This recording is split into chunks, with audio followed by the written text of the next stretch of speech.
Hello, I'm Rob Warne, a resident here of 8 years, and I'm here to describe to you my experience on the 9/11 terrible disaster. I happened to be at the Congress at the time. We were having a hearing, and suddenly a woman came in and said, "All of you must leave." And we looked around, and none of us got up because we thought there was something amiss. But then we turned on the radio and we heard about the World Trade Center. And of course, we all left immediately. I took the metro from the Congress to the National Press Club. And there I sat down and watched all of the TV coverage of the 9/11 disaster.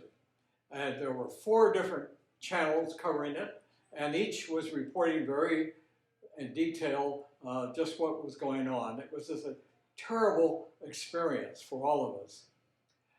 What struck me particularly was how chaotic things were around the National Press Club. I went out to get a sandwich while I was watching the TV and so forth, and people were just in chaos. They didn't know where to go, what to do, how they were going to respond.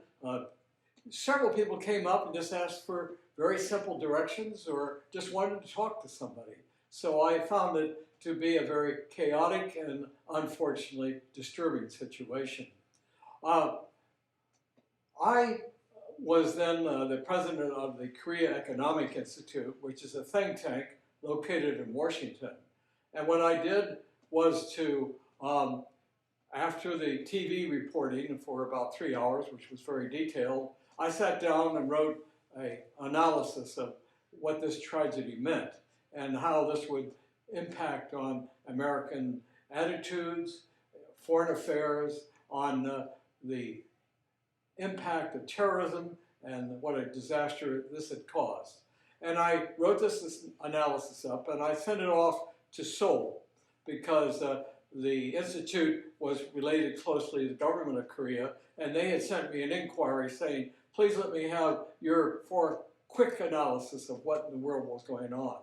I also sent a copy of it to the ambassador at the Korean embassy so he'd know what I was telling my colleagues in Korea. The nub of the analysis was that this is an awakening for the United States of terrorism and what great disaster can occur by these ill forces in the country. And as a result, I got very much involved in following things in Washington. Certainly, President Bush made a very strong statement, and the government responded, I thought, as well as anyone could expect. The New York Police and Fire Department and other authorities responded to a disaster as well as one could expect. It brought 2 feelings to mind. One is that we faced a new era, now 20 years ago, and we're still living with that era, as we just saw in our evacuation from Afghanistan. But in addition to that, it also showed a very strong American character.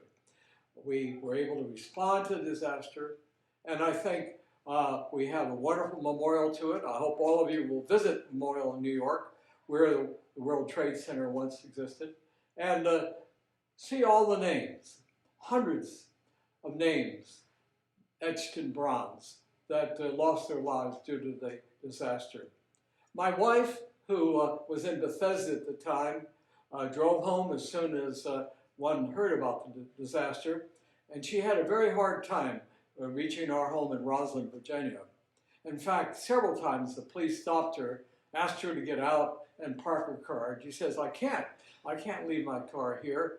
And eventually she was able to find her way home. Several of the bridges were closed. She had to wander around to find an exit. And then when she got to the Roslyn area, a number of the roads were blocked and the police constantly checked her, but she was able to get home safely. After I wrote my analysis about the impact and the chaotic situation I saw in Washington, I realized that I had a new era in my institute, and that was to focus much more on terror and the U.S. response to it, why it occurred, and what we should do about it. And I spent my remaining 10 years with that institute working on some of those issues. Well, the next day was a busy one. Obviously, since I was in an international institute, the president of it, I felt very much responsible to try to give a fair and thorough assessment of what this meant for the American public and for the U.S. policy direction particularly. And I think it went back to trying to deal with an issue. Yes, it was a real body blow to all of us, losing hundreds, really thousands of people due to the attack. And it took time to recover. But I thought President Bush did the right thing. He brought the nation together in a reasonable statement, and he organized our law enforcement and military efforts to try to better secure the country.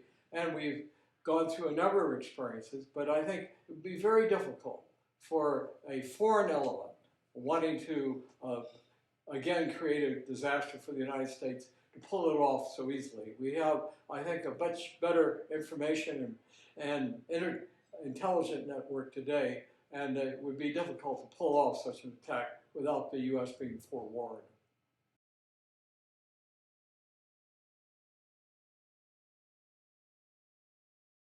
If another 9/11 happened, I assume that we would have a similar response, and that is, it would be, people would be unnerved. This type of blow is a sharp attack on our institutions. And I think we have experienced 20 years of terrorism.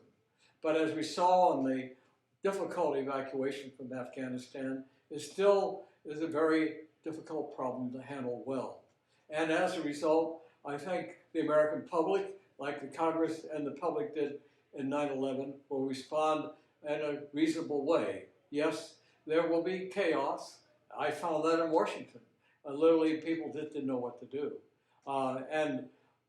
But we did settle down, and we have launched what I think is the right response to the disaster, and that is more attention to terror and trying to be alert to any signs of activity.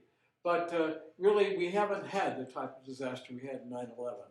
And I think because of our intelligence community, our various military and law enforcement agencies, we've kept it at bay. And I would be surprised that with our intelligence collection today, that someone could pull off such a disastrous attack.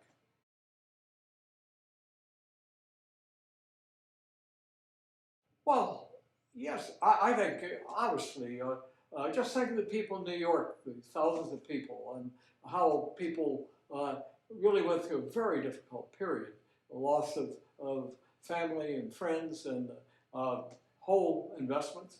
But I think the nation has brought itself together. We have been very alert to terror. We have been a constant test. I think Afghanistan, really a disaster in the sense that we had to pull out and so many lives were lost. But we have to realize that we have a new era, an era where we are not as safe as we once were. Also, what I felt very fearful about, and I think was how chaotic it was in Washington, that people just lost their bearings. The media did well. Watching all these TV channels, I thought they did in a collective way, summing up and analyzing the situation, and we have a very strong press and media capability. And I thought the Congress and the administration reacted as well as one could expect. But still, there are going to be many challenges for us.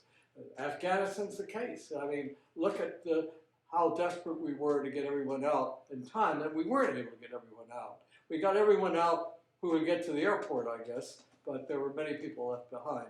Hundreds of Americans, perhaps. This has been a real searing experience for us.